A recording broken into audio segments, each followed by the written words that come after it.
आज हम सफर कर रहे हैं मध्य प्रदेश के दिल में, बेतवा नदी के किनारे बसे एक शहर ओरछा की तरफ। तो आज मिशन सीधा सा है, ये समझना कि ओरछा को आखिर बुंदेलखंड की अयोध्या क्यों कहा जाता है और यहाँ की हर इमारत के पीछे की असली कहानी क्या है।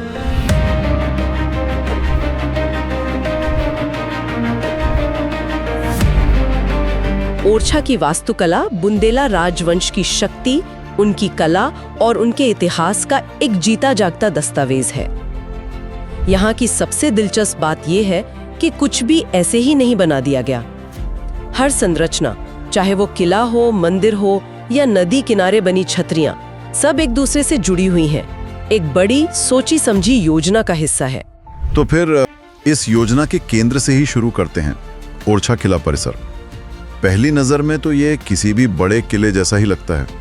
ऊंची दीवारें, बुर्ज, भव्य दरवाजे, इसके अंदर जहांगीर महल और राजा महल जैसी बड़ी इमारतें भी हैं।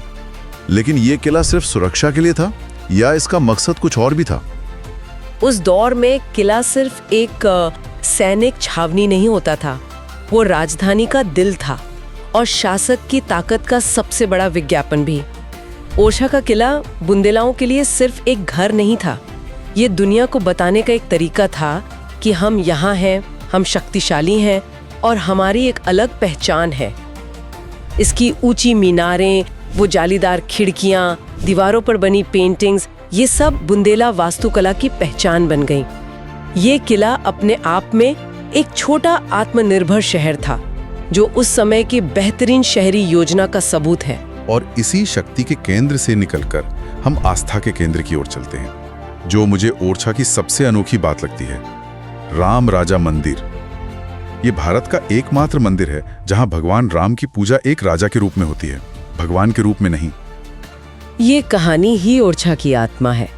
कहा जाता है कि 16वीं शताब्दी में ओरछा की रानी गणेश कुंवरी भगवान राम की बहुत बड़ी भक्त थीं। वो अयोध्या से उनकी एक मूर्ति ओरछा लाना चाहती थीं। तो किंवदंती के अनुसार भगवान राम उनके सपने में आए और 3 शर्तों पर ओरछा आने के लिए तैयार हुए। पहली, कि वे पैदल यात्रा करके उन्हें लाएंगी। दूसरी, वे ओरछा के राजा होंगे, कोई और नहीं। और तीसरी, कि एक बार जहां मूर्ति स्थापित हो जाएगी, वहां से उसे हिलाया नहीं जाएगा। रानी अयोध्या से मूर्ति लेकर ओरछा पहुंची। मूर्ति को अस्थायी रूप से महल के एक हिस्से में अपनी रसोई में रखा गया, जबकि उसके लिए भव्य चतुर्भुज मंदिर बनवाया जा रहा था। लेकिन जब मंदिर बनकर तैयार हुआ तो वो तीसरी शर्त आड़े आ गई। मूर्ति अपनी जगह से हिली ही नहीं। तब राजा ने अपने महल को ही मंदिर में बदल दिया और खुद एक दूसरे महल में चले गए। और इस तरह भगवान राम ओरछा के राजा बन गए और महल उनका मंदिर। मतलब आज भी उन्हें एक राजा का दर्जा हासिल है। इस मंदिर से जुड़ी एक बहुत ही अनोखी परंपरा है, जिसमें पुलिस भी शामिल होती है। क्योंकि राम यहाँ के राजा हैं, इसलिए उन्हें आज भी एक शासक वाला सम्मान दिया जाता है। हर दिन मध्य प्रदेश पुलिस के जवान उन्हें एक राजा के तौर पर गार्ड ऑफ ऑनर यानी सलामी देते हैं। और असल में यही वो सबसे बड़ी वजह है जो ओरछा को बुंदेलखंड की अयोध्या बनाती है। तो एक तरफ राम राजा हैं और दूसरी तरफ एक ऐसा महल है जो एक असली मुगल बादशाह के लिए बनाया गया था। ये ओरछा के इतिहास का एक और दिलचस्प पहलू है। जहांगीर महल को बुंदेला राजा वीर सिंह देव ने मुगल सम्राट जहांगीर के स्वागत के लिए बनवाया था। और सबसे हैरान करने वाली बात तो ये है कि जहांगीर यहाँ सिर्फ एक रात के लिए रुके थे।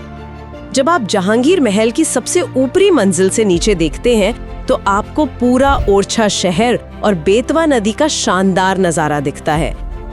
अब वास्तुकला के कुछ और अजूबों की बात करते हैं। राम राजा मंदिर के ठीक बगल में एक बहुत विशाल और ऊंचा मंदिर है, चतुर्भुज मंदिर। ये असल में राम की मूर्ति के लिए बनाया गया था, पर आज ये खाली है। इसकी बनावट बहुत अनोखी है।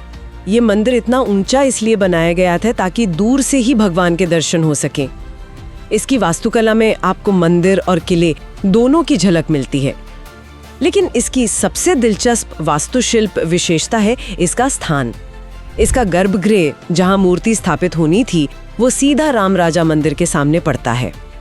2 प्रमुख मंदिरों का इस तरह आमने सामने होना शायद देवताओं के बीच एक संबंध या वरीयता को दर्शाने की कोशिश हो।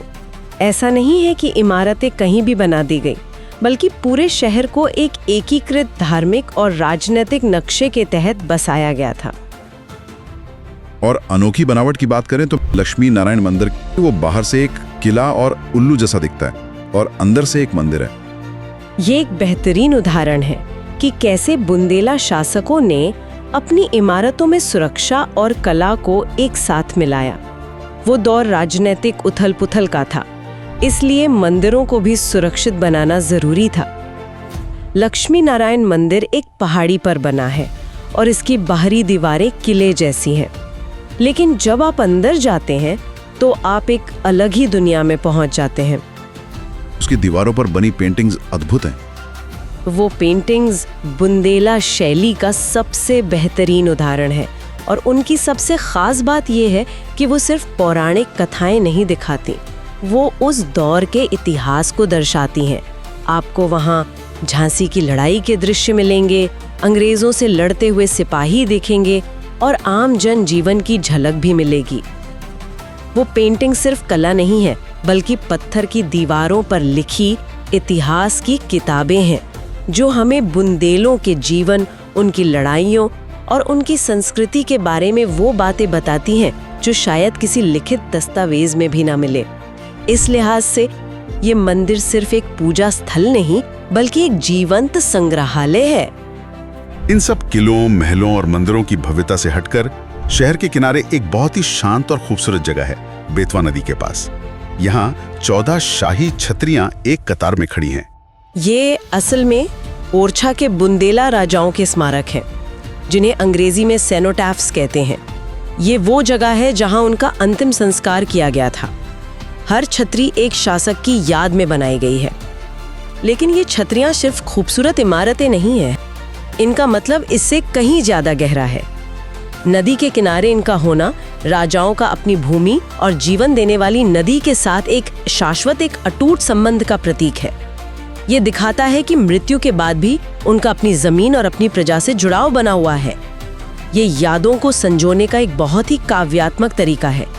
और जाहिर है, बेतवा नदी और उसका कंचना घाट अपने आप में बहुत महत्वपूर्ण है। यहाँ का साफ पानी और शांत वातावरण इतिहास के साथ प्रकृति का एक खूबसूरत संगम बनाता है। बुंदेला राजाओं ने हर चीज के बारे में सोचा था, युद्ध, पूजा, राजनीति और यहाँ तक कि गर्मियों में आराम करने के बारे में भी। फूलबाग शाही आरामगाह और इंजीनियरिंग का एक बेजोड़ नमूना है। जैसा कि नाम से ही जाहिर है, ये एक सुंदर शाही बगीचा था जो बुंदेला राजाओं ने गर्मियों के दौरान सुकून पाने के लिए बनवाया था। लेकिन यहाँ बात सिर्फ सुंदरता की नहीं थी। फूलबाग में उस समय की बेहतरीन कूलिंग टेक्नोलॉजी का इस्तेमाल किया गया था। यहाँ एक बहुत ही जटिल भूमिगत जल निकासी व्यवस्था थी जो बाग को हरा भरा रखती थी। और चंदन कटोरा एक फव्वारा था।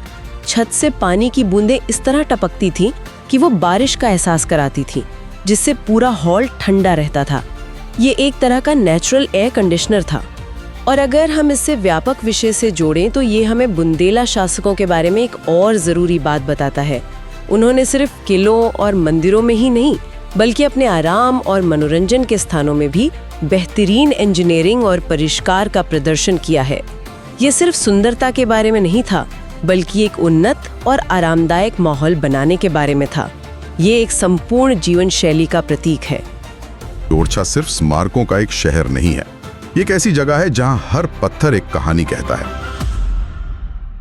धन्यवाद दोस्तों, मिलते हैं एक और दिलचस्प सफर के साथ। तब तक के लिए खुश रहें, घूमते रहें और कहाँ घूमे चैनल को सब्सक्राइब करें।